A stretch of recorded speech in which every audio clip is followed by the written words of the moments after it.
Be careful, sir. The voice came from somewhere low and to his left, urgent enough that Theodore Whitlock stopped mid-step on the corner of Bramwell and Fifth. His cane, white with the red tip he had stopped carrying about a long time ago, hovered an inch above the curb. The traffic on Fifth Avenue made its usual late-morning grumble. A bus exhaled across the intersection. Somewhere a vendor was shouting about pretzels in the patient, bored way that vendors shout when they have been shouting the same word for 14 years. Theodore heard none of it once the child spoke. He turned his head slightly toward the voice, the way a man turns his head when his ears have become the most important part of his face. "Son," he said, keeping his cane suspended, "say that again." "There's a man, sir, by the lamppost. He's been watching you. He's holding something." The voice was small, maybe 6. Maybe 7. There was a slight rasp in it, the kind that comes from sleeping in cold places and breathing through the mouth. The child was close enough that Theodore could smell him wool that had not been washed in a long time, the faint sour note of a body that lived outside, and underneath those things something cleaner. A child's skin, a child's breath, a child who had eaten an orange recently and not much else. "How close is he?" Theodore asked. His voice did not rise. He had spent 40 years training his voice not to rise. 12 steps. He's pretending to look at his phone, but his phone is off. I can see the screen and it's black. A black phone in a man's hand at 11 in the morning on a busy corner. Theodore filed this. He did not yet know what to do with it. What does he look like? White, tall, a long coat, gray kind of, like the sidewalk after it rains. He has gloves on, but it's not cold. Theodore felt the small, cold thing slide down between his shoulder blades that he had learned over the years to take seriously. Gloves on a 68-degree morning. He had been blind since he was 31, 22 years. He had learned in the first 6 months of his blindness that the world was full of small details that other people noticed and dismissed, and that he, having lost the ability to dismiss them, learned to weigh. "Where is your hand right now?" he asked the child. "By yours, sir." "By the cane.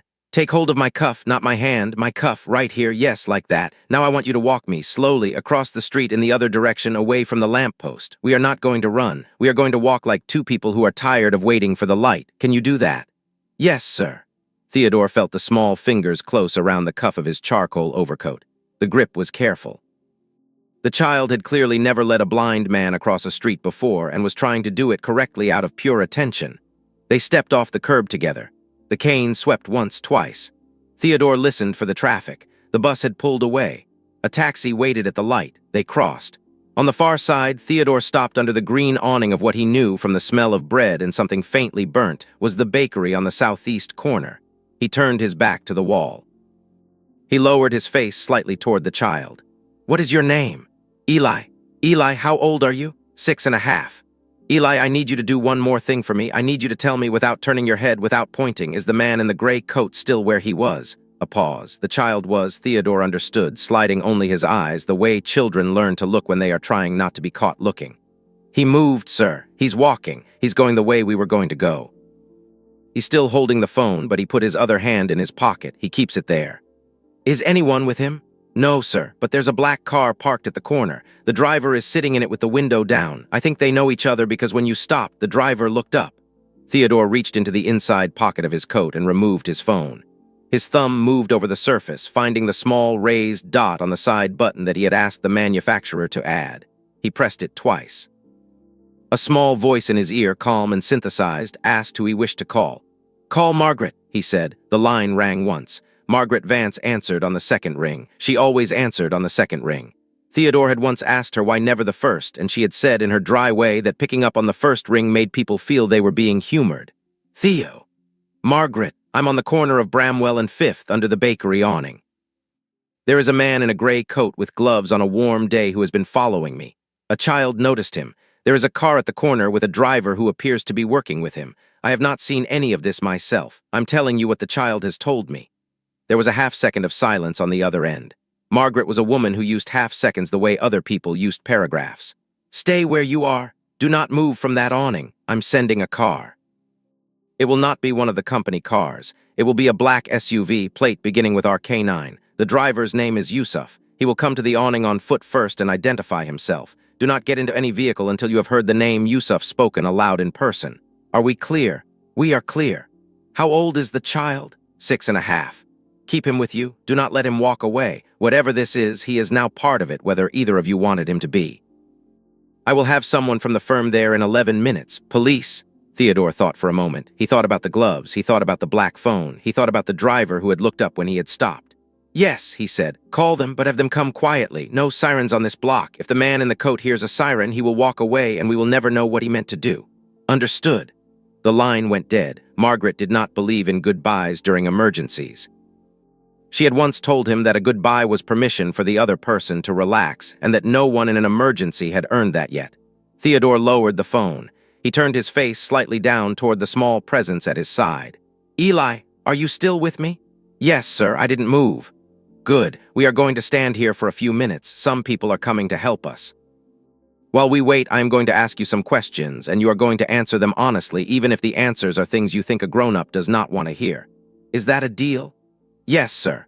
Where do you live? A pause. The kind of pause Theodore had heard before from people who were trying to decide which version of the truth was safest. I don't really. There's a place behind the church on Holly Street. The basement door doesn't close all the way. Sometimes I sleep there.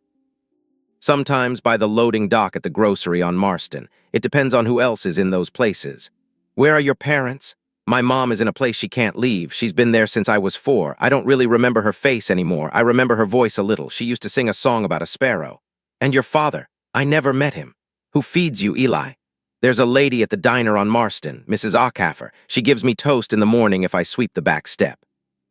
And there's a man who runs the newsstand by the park. He gives me a banana on Wednesdays. He says Wednesdays are the days he can spare a banana. I don't know why. Theodore stood very still. He could feel his own pulse against the soft inside of his collar. How did you know to look for that man today, Eli? I didn't look for him. I look at everyone, sir. That's how I find the people who give things and the people who take them. I have to be able to tell which is which. The man in the coat, I saw him yesterday on a different corner. He was watching a man with a white cane like yours, but it wasn't you. The other man was younger. The man in the coat watched him for a long time, then he left. Did he do anything to that other man? Not yesterday, but today I saw him on this corner before you came, and then you came, and he started walking the same way you were walking, and he had the gloves on, and I remembered. A car passed slowly on 5th. Theodore listened to it. It did not stop. He let the breath out of his chest that he had been holding without knowing he had been holding it. Eli, he said, you have a very good eye. I have to, the child said simply. It's the only thing I really have. The silence that followed was not awkward. It was the silence of two people who had nothing to add to a true thing that had been spoken. Theodore reached down. He found by feel the child's shoulder. It was thin under the wool of the coat, which was itself thin and not the right size, and he could feel the small bone of the shoulder ridge under his palm. He left his hand there for 1 second, then took it away. He had learned over the years that children who lived in the kinds of places Eli had described were sometimes touched too much in the wrong ways and not enough in the right ones, and he did not want to misjudge which kind of touch this would be. What is the man in the coat doing now? He asked. He's standing at the next corner. He's looking at the bakery. I think he's looking at the awning. I think he's trying to see if you're still under it. The car moved. It's at the same corner he is at now. It pulled up next to him. Are there other people on the sidewalk? A lady with a stroller just walked past him. Some men in suits crossed the street to get coffee. There are people, sir. He won't do anything with people there. He wants you alone. Theodore noted the phrasing. He wants you alone. It was the kind of thing a child said when he had spent enough time watching adults to understand what adults did when they thought no one was watching. It was not, Theodore thought, a phrase a 6-year-old should have learned the use of. A long black vehicle eased to the curb a few yards away. Theodore heard the door open and the soft scuff of a man stepping down onto pavement. The footsteps came toward the awning at a pace that was unhurried and not quite casual. Mr. Whitlock, my name is Yusuf. Ms. Vance sent me. The voice was deep, calm, accented faintly in a way Theodore could not quite place, somewhere east of Cairo, somewhere west of Karachi. It was a voice that did not need to be loud to be heard. Yusuf, thank you. There is a child with me. He is the reason I am still standing under this awning. He comes with us. Of course, sir, there is room. Ms. Vance has already arranged a seat. Theodore turned his head down again. Eli, the man whose voice you just heard, is named Yusuf. He works for Margaret. Margaret is the woman I called. She is a friend. We are going to get into the car with Yusuf. The car will take us somewhere safe. I would like you to come with us. You are not in any trouble. You will not be in any trouble for any reason. If at any point you want to leave, you tell me and we will stop the car and let you out wherever you ask. Do you understand? The boy was quiet. I have to go back to the church, he said finally. I left my bag there. Everything I have is in the bag. Then we will go to the church first and pick up your bag. Then we will go somewhere safe. Is that all right? A pause. Then the small, careful nod that Theodore could not see but could feel through the cuff of his coat where the boy's hand still rested. Yes, sir. Two unmarked cars had drifted up Fifth Avenue from the south end of the block while they spoke. Theodore could not see them, but he could hear them in the way the traffic pattern changed, the slight hesitation of other drivers when an unmarked sedan moves with too much purpose. He heard car doors open at the far corner. He heard the polite, low voice of a man saying, "Sir, would you mind keeping your hands where I can see them?" He heard, faintly, the gloved man begin to say something, then stop. Eli's small body went very still against Theodore's side. "They got him, sir," he whispered. Two of them, they got the driver too. The driver didn't even try to drive away. He just put his hands up like he was waiting. Like he was waiting, Theodore repeated. Yes, sir, like he wasn't surprised. Theodore considered that. A man being arrested who is not surprised to be arrested is a man who has been told, somewhere along the line, that the worst-case version of the day might include this, which meant he had not been working alone, which meant the person who hired him had warned him. Which meant the person who hired him was the kind of person who thought through worst cases. Yusuf cleared his throat softly. "Mr. Whitlock, the car, whenever you are ready." "We are ready," Theodore said. "Eli, walk with me." The child walked with him. The interior of the SUV smelled of clean leather and faintly of mint. Theodore felt the seat give under him in the deliberate, expensive way that good upholstery gives. He heard Eli climb up beside him with the small, careful sounds of a child who had never been in a vehicle this nice and was trying very hard not to leave any mark on it. "You can sit back, Eli. The seat is meant to be sat on." "My pants are dirty, sir." "The seat does not care about your pants. Sit back." There was a hesitation, then the soft sound of a small body settling into leather. "Yusuf," Theodore said, "the church on Holly Street. Eli needs to retrieve his belongings. After that we will go wherever Margaret has arranged." "Yes, sir. Ms. Vance suggested the house on Reston. She said you would know which." "I know which." The car eased away from the curb. Theodore felt the smooth turn onto Fifth, the small jolt as they crossed the seam between two slabs of pavement, the long, even acceleration of a vehicle whose driver knew the city's rhythms the way a violinist knows a piece he has played 1,000 times. Beside him, Eli was silent. Theodore could feel the boy's small movements through the seat, the slight tilt of his head when something passed outside the window, the way his foot tapped once, twice, then went still as though he had remembered he was not supposed to be making noise. "Eli." "Yes, sir." "Have you ever ridden in a car before?" "Twice. Once when I was little in a police car after my mom went to her place, and once in an ambulance when I broke my arm. Mrs. Acaffer called for the ambulance.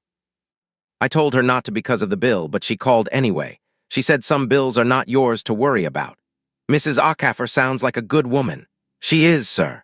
Theodore turned his face toward the window even though the window was, for him, only a faintly cool surface where light pressed against glass. He had developed, over the years, the habit of facing windows during conversations. It gave the other person the comfortable illusion of being looked at without being stared at. He had learned that sighted people, for reasons he had never fully understood, were unsettled by a blind man's face turned directly toward them for too long. "How did you break your arm?" "I fell off a wall. I was trying to see if I could see into the back of the bakery from the wall. I wanted to know if they threw bread away at night. They do, but you have to be there at exactly the right minute or the rats get it first." "And do you get there at exactly the right minute?" "Sometimes." The car turned. Theodore felt the gentle leftward pull, then the slow brake, then the soft idle of a vehicle waiting for a light. "Mr. Whitlock," Yusuf said quietly from the front. "Ms. Vance is on the line. She would like to speak with you." A small click. Margaret's voice arrived in the cabin, dry and unhurried. "Theo, the man in the gray coat is named Anton Bregman. He has done this sort of work for about 15 years. He is currently in custody and is, by all accounts, the type who talks." "The driver is talking already. He gave us a name within 4 minutes of being placed in the back of the car. I am going to tell you the name now, and I am going to ask you not to react until you have had a moment to sit with it. Are you ready?" "Yes." "Daniel." Theodore did not move. He did not change his expression. He had, by long practice, the kind of face that did not change when a thing landed inside him that needed time to be understood. Daniel Whitlock, his nephew. His brother Howard's only son, the boy he had paid to send to law school, the young man he had brought into the company at 26 against the quiet objections of 3 board members who had felt the hire was sentimental. The man who had, 6 months ago, been moved into the position of overseeing the trust that would, on Theodore's death, become his. "Margaret." "I know, Theo." "How sure are you?" The driver named him by full name and by relationship. He said the old man's nephew. He gave a meeting location and a date. We have already pulled the security footage from that location for that date. Daniel is on it. He is on it for 43 minutes. The audio is not good, but it does not need to be. Theodore was quiet for a long moment. The car began to move again. Beside him, very softly, Eli said, "Sir, are you all right?" "I am, Eli. Thank you for asking." He was not, in fact, all right. But he had 30 years of practice at sounding like he was, and the practice was, at this moment, the only thing holding the inside of his chest together. The church on Holly Street was the kind of small stone building that had been built in 1908 for a congregation that had since dwindled to about 30 regulars on a Sunday morning. Theodore did not know any of this directly. He learned it later. What he knew, sitting in the car at the curb, was the smell of the place, which came through Yusuf's lowered window, old stone, damp wood, the faint sweetness of votive candles, and underneath those things the particular cold mineral smell of a basement that did not get enough sun. "This is it, sir," Eli said. "The basement door is around the side. You don't have to come. I'll be fast. I would prefer to come if you do not mind. Yusuf will stay with the car. I would like to know where you have been sleeping." A pause. "It's not nice, sir. I have been in many places that are not nice. It will not shock me." "Okay." They got out. Theodore unfolded his cane. Eli took hold of his cuff again in the same careful way as before and led him around the side of the building along a strip of cracked pavement crowded by weeds. Theodore counted his steps as he always did in a new place. 11 steps to the corner, 8 more along the side. Then a slight downward slope and the cane found a step, then another. "Watch your head, sir. The door is short." He ducked. The air changed. It was colder by several degrees and the sound of his own breathing came back to him at a slightly different speed, the way breath does when a person enters a small enclosed space. "My bag is over here," Eli said. Small footsteps, the sound of fabric being lifted, then the sound of small footsteps returning. "Got it, sir." "What's in it, Eli?" A long silence. "A blanket, a book Mrs. Ockaffer gave me, but I can only read some of the words. A picture of my mom from when she still came to see me at the place I was at before with the foster lady. A spoon, a toothbrush, some socks, and a rock." "A rock?" "My mom gave it to me. The last time she came. She said it was from a place she went to once when she was happy. It's smooth on one side and rough on the other. She said the smooth side is for when I'm scared and the rough side is for when I'm angry, and that I should rub the side I need." Theodore stood very still in the cold basement. He had spent a lifetime learning not to weep at things. He continued in this moment not to weep, but he understood with great clarity that he was making a choice and that the choice was costing him something. "That is a very wise mother," he said. "She was, sir, before. She still is, Eli. People do not stop being who they were because they are in places they cannot leave." The boy did not answer. Theodore heard the soft, careful sound of a small backpack being settled onto small shoulders. "We can go now, sir." They went, up the steps, around the corner, along the strip of weeds, back to the SUV. Yusuf was standing beside the open rear door, his hands folded in front of him in a way that suggested he had been watching the street the entire time without appearing to. In the car, Theodore turned slightly toward Eli. "Eli, I want to ask you something, and you can say no. You can say no without any consequence at all, and we will simply take you wherever in the city you would like to go, and you will never see me again unless you wish to. Do you understand that part first?" "Yes, sir." "There is a house Margaret is taking us to. It is small. It is quiet. It has a garden in the back and a kitchen with a window. I'm going to stay there for a few days while some things are sorted out, because the people who tried to harm me today may still be looking for me. I would be honored if you would stay there as well. There is a room with a bed and a desk and a lamp. There is food. There is a woman named Mrs. Halloran who looks after the house, and she is kind, and she will not make you do anything you do not want to do. You may stay one night and decide it is not for you and leave in the morning, or you may stay longer. The choice is yours every day. Will you come?" A very small voice. "Yes, sir." "Good." The car moved. The house on Reston Lane was a narrow brick row house set back from the street behind a low wrought iron gate. Theodore had bought it 19 years earlier and had never lived in it. He had bought it because the woman who had been selling it was a widow whose lawyer had been cheating her, and Theodore had paid her what the house was actually worth instead of what the lawyer had told her it was worth, and the woman had asked him afterward what he intended to do with the place, and he had told her honestly that he did not know. He had told Margaret to find someone to look after it. Margaret had found Mrs. Halloran. Mrs. Halloran had been looking after it ever since. The gate opened. The car eased into the small drive. Theodore heard the front door of the house open before Yusuf had even come around to his side. "Mr. Whitlock?" A woman's voice, warm, mid-60s, with a slight upward lift at the end of a sentence that Theodore had long associated with the western counties of Ireland. "And oh my, Mrs. Halloran, this is Eli. Eli is my guest. He will be staying with us for a while. He is a fine young man, and he is to be treated as such." "Of course he is." "Hello, Eli, I'm Mrs. Halloran. Are you hungry, love?" A pause, then very quietly, "Yes, ma'am, a little." "Well, a little is a place to start. Come in, the both of you. Mr. Whitlock, Miss Vance is in the front room." Margaret was, in fact, in the front room. Theodore knew this before he reached the room because Margaret had a particular way of being in a space. She occupied it without rearranging it, the way certain old cats occupy a chair. He could hear the small sound of her folio being set down on a side table. He could hear her stand. "Theo!" "Margaret!" She crossed the room. She did not embrace him. Margaret had not embraced him in 23 years of working together, and he had not asked her to. She did, however, briefly lay her hand on his forearm, a thing she had done perhaps 4 times in the entire course of their acquaintance, and only on days when something had gone very wrong. "This is Eli," Theodore said. "Hello, Eli." "Hello, ma'am.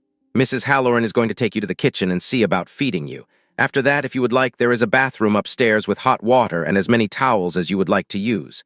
And after that, there is a room with a bed and a window that looks at a small magnolia tree, which is not at the moment flowering, but which is alive, which is, in my opinion, the more important point. Does any of that sound all right?" "Yes, ma'am." "Off you go, then. Mr. Whitlock and I have some boring grown-up things to discuss. We will join you when we are finished being boring." Mrs. Halloran led Eli away. Theodore heard the boy's small footsteps follow her down the hallway, then a door, then the soft, warm sounds of a kitchen, a kettle, a chair pulled out, the careful clink of a plate being set down. Margaret waited until the kitchen door had closed behind them. Then she sat. Theodore heard her sit. He found his own chair by the small sound of its arm against his outstretched cane, and he sat as well. "Tell me," he said. "Daniel has not been arrested yet. We have enough to arrest him, but the moment we do, anyone he has been working with will know within an hour and we will lose them. The federal team would like to wait 48 hours. They would like to use that window to identify the rest of the network. There is almost certainly a rest of the network. A nephew with a law degree and a grudge is not capable of arranging what was arranged today on his own." "What grudge?" "That is the question I was going to ask you." Theodore was quiet for a long moment. He thought about his nephew. He thought about the boy at 14 who had spent a summer at Theodore's house in Vermont because Howard and his wife were divorcing and the boy had needed somewhere quiet. He thought about Daniel at 22, graduating from college, accepting Theodore's hand at the ceremony with a smile that had been, even then, a little too prepared. He thought about Daniel at 34, last Christmas, sitting across from him at dinner and saying in a voice Theodore had heard but had not at the time listened to, "Uncle, do you ever think about what happens to all of this after?" "He has been waiting," Theodore said, "for me to die, and I have been taking too long." Margaret did not contradict him. "He has come twice in the last 6 months," Margaret said, "to my office without an appointment to ask very specific questions about the structure of the trust. I answered the first set of questions because they were not unreasonable for a man in his position to ask. I declined to answer the second set. I told him the second set was for you to discuss with him, not me. He left without arguing. I made a note of the visit. I made a note of the questions. I have those notes in front of me right now. You did not tell me." "No, I did not. I made a judgment that it was better to watch than to alarm you, and I made that judgment without consulting you, which I will apologize for once, and then we will not revisit it. I am sorry, Theo." "Accepted. There is more. Go on." 3 weeks ago, Daniel met with a man named Carrick Voss at a hotel bar in the financial district. Mr. Voss is a name I have known about for some years. He arranges things. He does not do them. He arranges them. The federal team has been watching Mr. Voss for nearly 2 years. They have watched him meet with 3 other men in the last 18 months, 2 of whom subsequently lost relatives in what were ruled accidents. They have not been able to bring a case because Mr. Voss does not write things down, and the men he meets with do not, generally, survive their next 12 months. Daniel met with him. For 90 minutes, they drank coffee. They did not eat. They paid in cash. The federal team was photographing the meeting because they were watching Voss. They did not know who the young man was. They have known since approximately 3 hours ago when they ran the photograph against company filings. Why was he not stopped then? Because meeting with a man at a hotel bar is not a crime. The crime had to happen first. The crime, as of approximately 11 this morning, did happen. The crime is now a matter of record. The driver of the black car has given us in writing the chain. Voss to Bregman, Bregman to the driver, and in conversation Voss to Daniel. We will have the rest of the chain by tomorrow morning. We will have Daniel by tomorrow evening. Theodore sat with this. The clock on the mantel, an old brass thing Mrs. Halloran kept wound, though Theodore had never asked her to, ticked through the silence at the slow, dignified pace of a thing that had been ticking longer than anyone in the room had been alive. Margaret, yes, he will go to prison. He will go to prison for a very long time. His mother, Helen, she is still alive. She lives in Connecticut. She is 71. She has no one else. I know. I do not want her to learn this from a reporter. She will not. I will go to her myself tomorrow morning. I have already arranged a car. I will tell her in the proper way in her own home with a cup of tea in her hand and a person beside her who can stay the night if she wishes one to. Thank you. You are welcome. A small sound at the doorway. Theodore turned his face toward it. Mr. Whitlock, sir, Mrs. Halloran. The young man has eaten 3 pieces of toast with butter and a bowl of tomato soup and a glass of milk. He asked very politely if there was any chance of an apple. I gave him 2. He is now in the bath. He asked me to tell you he would like to come and say good night before he goes to bed, if that is all right with you. That is very much all right. Thank you, Mrs. Halloran. She withdrew. Margaret was quiet for a moment. Theodore could hear faintly from upstairs the small splash of water and a child's voice humming something tuneless in content. Theo. Yes. What do you intend to do about him? About Daniel? About the boy? Theodore turned the question over. He had been turning it over since the SUV had pulled away from the bakery. He had been turning it over, in some sense, since the small voice had said, "Be careful, sir," on the corner of Bramwell and 5th. I am going to ask him, he said slowly, if he would like to stay, not as a guest, as something more permanent. I do not know yet what shape it will take. I am 63 years old. I have no children. I have no wife. I have a nephew who, by tomorrow evening, will be in federal custody. I have a great deal of money, and almost no one to leave it to who would do anything useful with it. And there is a 6-year-old boy upstairs in my bathtub who saw a man in gloves on a warm day and understood what it meant. Margaret did not answer right away. When she did, her voice was, by Margaret's standards, almost gentle. Then ask him, Theo, but ask him slowly. Eli came downstairs in pajamas Mrs. Halloran had produced from somewhere in the linen closet. Theodore could not see them, but he heard Mrs. Halloran say, "Now don't you look like a proper gentleman?" And he heard the small, embarrassed scuff of a boy who was not used to being told he looked like anything at all. Margaret excused herself to the front hall to make a call. Theodore heard her go. He turned his face toward the doorway. Eli. Yes, sir. Come and sit if you would like. The boy crossed the room. The pajamas, Theodore guessed by the soft swish of the fabric, were a little too long.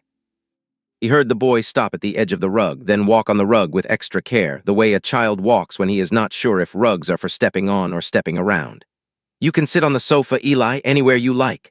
The boy chose the sofa. Theodore heard the cushion give. How was your bath? It was very hot, sir. I have never had a bath that hot. Mrs. Halloran told me to say when it was too hot, but it was not too hot. It was just more hot than I have ever had. Was it good? Yes, sir. And the soup. It was the best soup I have ever had. She put a piece of cheese on top that melted. I did not know you were allowed to put cheese on soup. You are allowed to put cheese on almost anything, Eli. It is one of the small mercies of the world. The boy made a small sound that was almost a laugh. They sat for a moment in the quiet. Sir. Yes, can I ask you something? Always. How did you become blind? Theodore took a slow breath. Most people, when they asked the question, asked it sideways. They said, have you always been like this, or if you don't mind my asking? Children asked it directly, the way Eli had asked it, because children had not yet been taught that the question was supposed to be uncomfortable. I was a young man, he said. I was 31. I was riding a motorcycle on a road in the country at night, and a deer came out of the trees, and I swerved to miss the deer, and the motorcycle did not stay on the road. I struck a fence post with the side of my head. When I woke up 3 days later in a hospital, my eyes worked, but my brain had stopped speaking with them. The doctors told me there was a small chance the connection would come back over time. It did not come back. After about a year, I stopped waiting for it. Did the deer get hurt? Theodore smiled. It was a real smile. I asked the policeman who found me the same question, Eli. He told me the deer was fine. I have always chosen to believe him. The boy thought about that. My mom is in a hospital too, but a different kind. She is in the kind where her brain doesn't think right anymore. She is not going to come out of it. They told me when I was 4. I didn't understand then. I understand now. That is a very hard thing to understand at 6. I had to. Nobody was going to understand it for me. Theodore did not answer right away. He was not sure his voice would arrive intact. After a moment he said, Eli. Would it be all right with you if tomorrow I asked Margaret to find out where your mother is and how she is and whether there is a way for you to visit her sometimes? I do not know what we will find. It may be that nothing has changed about what is possible, but I would like to know on your behalf if you would let me. A silence. Sir. Yes. Nobody has asked me about her in a long time. The foster lady didn't like when I asked. The shelter people said it was complicated. I stopped saying her name out loud because I didn't want to forget the sound of it by hearing other people say it wrong. What is her name, Eli? Marin Walsh. Marin Walsh, that is a beautiful name. I will say it correctly, and Margaret will say it correctly, and we will find her, and we will see what is possible. The boy's small hand moved across the cushion and rested very tentatively on the back of Theodore's wrist. Theodore did not move. He let the small hand stay there. After a moment, he turned his wrist over so that his palm was facing up, and the small hand settled into the larger one, and they sat that way for a while without speaking. Theodore woke at 6 the next morning. He had slept against expectation well. He lay for a moment in the unfamiliar bed and listened to the house. Somewhere below, Mrs. Halloran was moving in the kitchen. The smell of coffee was already rising. Outside, a single bird was making the kind of small, repetitive complaint that one bird makes when it has decided the morning has begun and the other birds are taking too long to agree. There was, he realized, a second sound much closer. Breathing. Small, even steady. He turned his face slightly. Eli was in the room. The boy was asleep on the floor at the foot of the bed, curled into the small space between the bed frame and the wall, wrapped in a blanket he had clearly dragged with him from his own room down the hall. His backpack was beside him. One small hand rested on the strap. Theodore did not move for a long time. He understood, with the same clear, painful understanding he had felt about many things in the last 24 hours, that the boy had not been able to sleep alone in a room with a door that closed. He understood that this was not something the boy would have asked for. He understood that the boy had crept down the hall in the dark and chosen the floor of a stranger's room because the floor of a stranger's room was, by the math of his life so far, safer than a bed in a quiet room by himself. When Mrs. Halloran came up the stairs 40 minutes later with a tray, Theodore was sitting up against the headboard, very still, listening to the boy breathe. He raised one finger to his lips, though Mrs. Halloran did not need the signal. She set the tray down on the small table by the window without a sound, looked at the boy on the floor for one long moment, dabbed at the corner of her eye with the side of her thumb, and withdrew. Eli woke at 7. Theodore heard the small sound of a body remembering where it was, then a sharp intake of breath. Then the very quiet, very ashamed sound of a child realizing he had been found somewhere he was not supposed to be. Eli. I'm sorry, sir. I'll go right now. I was just Eli. There is breakfast on the table by the window. There is enough for 2. Come and have some with me, please. The boy was quiet, then very small. You're not mad. I am not mad. I am glad you found a place where you could sleep. You may sleep wherever in this house you can sleep best. We will work out the rest as we go. They ate breakfast at the small table. Mrs. Halloran had brought eggs and toast and a small bowl of cut fruit. Eli ate with the same slow, careful attention he had given the apple in the courthouse. Theodore corrected himself. That had been a different child, a different story. He ate the way a child eats when he has not yet trusted that there will be more. At 8, Margaret arrived. She came up the stairs and tapped on the door and entered without waiting for an answer because that was Margaret. Theo. Daniel was arrested at 5:43 this morning at his apartment. He did not resist. He asked for his attorney. His attorney is not me. Helen has been told. I was with her at 6. She took it in the way she takes most things, which is quietly and with both hands flat on the kitchen table. She asked me to tell you she does not blame you. She asked me to also tell you that she would like when you are able to speak with you herself. There is no rush on that, she said in her own time. Theodore nodded slowly. Thank you, Margaret. There is one more thing. Yes, Marin Walsh. Eli, who had been finishing the last of his toast, went very still. She is in a long-term care facility in Westbrook. She has been there for almost 3 years. The facility is, by my assessment, a decent one. Underfunded, but decent. The staff know her. The notes in her file describe her as quiet, gentle, and largely nonverbal. There has been no improvement in her condition, and the doctors do not expect any. She has a son listed in her file. His name is Eli Walsh. The file notes that the son was placed in foster care at age 4 and that contact was suspended at age 5 due to, and I am quoting the file, placement instability. What does that mean? Eli asked. Margaret turned her face toward the boy. Her voice softened in the way it had softened the day before in the basement of the courthouse, which was to say, slightly and only enough. It means, Eli, that the people who were supposed to bring you to see her stopped bringing you, not because she did not want you to come, because they did not arrange it. That is the only reason." The boy was quiet for a long time. "Can I see her?" "Yes." "When?" "Today, if you would like. The car can be ready in an hour." Eli looked at Theodore. Theodore could not see the look, but he could feel it. "I would like to go with you," Theodore said, "if that is all right." "Yes, sir," the boy said. "I would like that too."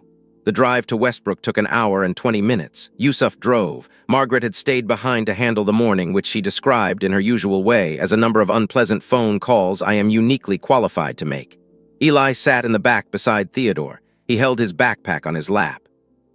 Inside the backpack, Theodore knew, were the blanket, the book, the picture of his mother from before, the spoon, the toothbrush, the socks, and the rock with the smooth side and the rough side. The boy had not asked to leave any of it behind. They did not speak much during the drive. Theodore had learned a long time ago that there were silences which needed to be filled and silences which needed to be left alone, and that the hard part was knowing which was which. This was the kind to leave alone. The facility was a low brick building set among old trees. Mrs. Halloran, who had packed them a small bag of sandwiches and a thermos of warm cocoa for the boy, had also pressed into Theodore's hand a small bouquet of white flowers from the back garden of the house on Reston. Theodore did not know what they were. Mrs. Halloran had told him, but he had been thinking about other things, and he had let the name slip past him. He carried them now in the crook of his arm. A woman met them at the door. Her name was Carol. She had been told they were coming. She crouched in front of Eli without making a thing of it. "Hello, Eli. Your mother has a window seat in a sunroom at the end of the hallway. She sits there most mornings. She likes the light. I'm going to walk you to her. She may not know who you are, sweetheart. Not the way you would want her to, but she will feel you near her. People know more than their faces show. Is it all right if I take you to her now?" The boy nodded once. They walked down the hallway together. Theodore followed with his cane, with Yusuf a respectful distance behind. The hallway smelled of the soft, impersonal cleanness of places where many people live who cannot care for themselves, and underneath it, faintly, of lilac, which someone had set in a vase on a side table. The sunroom was warm. Theodore felt the sun through the glass on the side of his face. He stopped at the doorway. He let Eli go first. He heard the boy walk across the room. He heard him stop. He heard the small, indrawn breath of a child seeing his mother's face for the first time in almost 2 years. "Mama," Eli said, very quietly. "It's me. It's Eli. I came." There was a long silence, then a sound Theodore had not expected and would carry with him for the rest of his life, the small, soft sound of a woman who had not spoken in months, making in her throat the shape of a hum without words. A hum that was, Theodore understood without being told, the beginning of the song about the sparrow. Eli began to cry. He did not cry loudly. He cried the way a child cries when he has been holding the crying inside for years and has finally found the one person it is safe to spend it on. Theodore stayed in the doorway. He did not enter the room. The flowers in his arm were not for him to give. They stayed for an hour. When they left, Carol promised that Eli could come back every week, and that she would, personally, make sure of it. Theodore left a card with his number and Margaret's number and a quiet, brief instruction about funding for the facility that he asked Carol not to mention to the boy. In the car going back, Eli fell asleep against Theodore's side. His small head rested against the sleeve of Theodore's coat. The backpack was on the floor at his feet. The rock, Theodore noticed by the small bulge against his ribs, had been moved from the backpack into the front pocket of Eli's borrowed coat. The smooth side, Theodore guessed. Today had been a smooth side day. Daniel pleaded guilty 4 months later in exchange for testimony against Carrick Voss. He received 22 years. Theodore visited him once in the 2nd year. They did not speak of what had happened. They spoke of Helen, who was well, and of a book Theodore had been reading. Daniel cried at the end. Theodore did not. He left without saying he forgave him because he did not yet, and he had decided a long time ago not to lie to people about the state of his own heart. Eli grew up in the house on Reston. He went to a school 4 blocks away. He skinned his knees. He was late on his homework. He visited his mother every Saturday for the rest of her life, which was, as it turned out, 6 more years.